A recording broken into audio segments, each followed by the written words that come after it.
আগামী ১৬ August BNP সরকারের প্রথম ৬ মাস পূর্ণ হচ্ছে। এমন সময় হঠাৎ করেই আলোচনায় তারেক রহমানের মন্ত্রিসভা। কতটা রদবদল আসবে বা মন্ত্রিসভায় আদৌ কোনো বদল হবে কিনা তা নিয়ে ক্রমেই বাড়ছে কৌতূহল। সরকার ও দলীয় সূত্রগুলোর দাবি ৬ মাসের কর্মদক্ষতা, ভাবমূর্তি এবং দায়িত্ব পালনের মূল্যায়নের ভিত্তিতে মন্ত্রিসভায় বড় ধরনের রদবদল আসতে পারে। এতে কয়েকজন মন্ত্রী ও প্রতিমন্ত্রী বাদ পড়ার পাশাপাশি নতুন মুখ যুক্ত হওয়ার সম্ভাবনাও রয়েছে। AKS অর্জন করল গিনেস ওয়ার্ল্ড রেকর্ডস।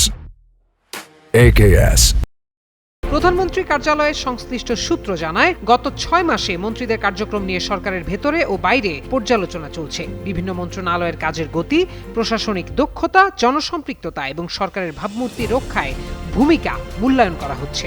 যেসব মন্ত্রী অপ্রয়োজনীয় বিতর্কে জড়িয়েছেন বা প্রত্যাশিত কর্মদক্ষতা দেখাতে পারেননি, তাদের বিষয়ে বিশেষভাবে আলোচনা হচ্ছে বলে জানা গেছে।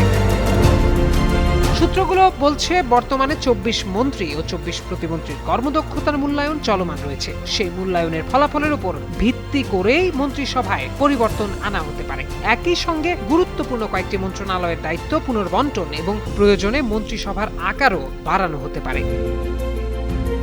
সরকারের উচ্চ পর্যায়ে টেকনোক্র্যাট, অতিরিক্ত উপদেষ্টা এবং অভিজ্ঞ রাজনৈতিক ব্যক্তিদের অন্তর্ভুক্তির বিষয়েও আলোচনা রয়েছে বলে জানা গেছে। পাশাপাশি দলের ত্যাগী ও পরিচ্ছন্ন ভাবমূর্তির নেতা ও তরুণ সংসদ সদস্যদেরও দায়িত্ব দেওয়ার বিষয়টি বিবেচনায় রয়েছে। এদিকে মন্ত্রিসভায় নতুন মুখ হিসেবে বিএনপির মিডিয়া সেলের আহ্বায়ক অধ্যাপক ডাক্তার মওদুদ হোসেন আলমগীর পাভেল, প্রধানমন্ত্রীর উপদেষ্টা ও বিএনপির সিনিয়র যুগ্ম মহাসচিব রুহুল কবির রিজভী, চেয়ারম্যানের উপদেষ্টা সৈয়দ মোয়াজ্জেম হোসেন আলাল, জাতীয় সংসদের হুইপ ABM আশরাফ উদ্দিন মিজান এবং রকিবুল ইসলাম বকুলের নামও বিভিন্ন মহলে আলোচিত হচ্ছে।